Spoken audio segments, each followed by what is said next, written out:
కృష్ణ వాళ్ళ పిన్ని అయితే గుడికి వెళ్తుంది. అది చూసి వాళ్ళ బాబాయ్ ఏంటే అంత డల్గా ఉన్నావని చెప్పి అడిగితే, నాకు పెందుల కాడే ఒక పీడకలు వచ్చిందయ్యా, అది మన కిట్టయ్య గురించే వచ్చింది, అందుకే నాకు భయంగా ఉంది అని చెప్పి అంటూ ఉంటుంది.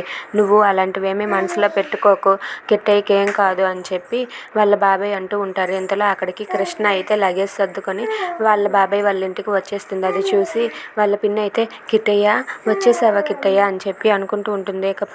అక్కడ ఉన్న వాళ్ళ బాబాయ్ కూడా, అమ్మ కిట్టయ్య ఎలా ఉన్నా, ఏంటమ్మా ఇలా సన్నబడిపోయావు, ఏంటి నీకేమైనా అయిందా ఏంటి, ఇలా బక్కసిక్కిపోయినావేంటి అని చెప్పి వాళ్ళిద్దరూ అడుగుతూ ఉంటారు. అది చూసి కృష్ణ అయితే అక్కడ వాళ్ళకి ఏం సమాధానం చెప్పాలో తెలియక అలా మౌనంగా చూస్తూ ఉంటుంది. రా అమ్మ చాలా రోజులకి వచ్చావని చెప్పి వాళ్ళైతే కృష్ణని ప్రేమగా చూసుకుంటూ ఇంట్లోనికి అయితే తీసుకుని వెళ్తారు. ఇదంతా చూసి కృష్ణ అయితే బాధపడుతూ ఉంటుంది. If you like this video please like, share and subscribe. Thanks for watching.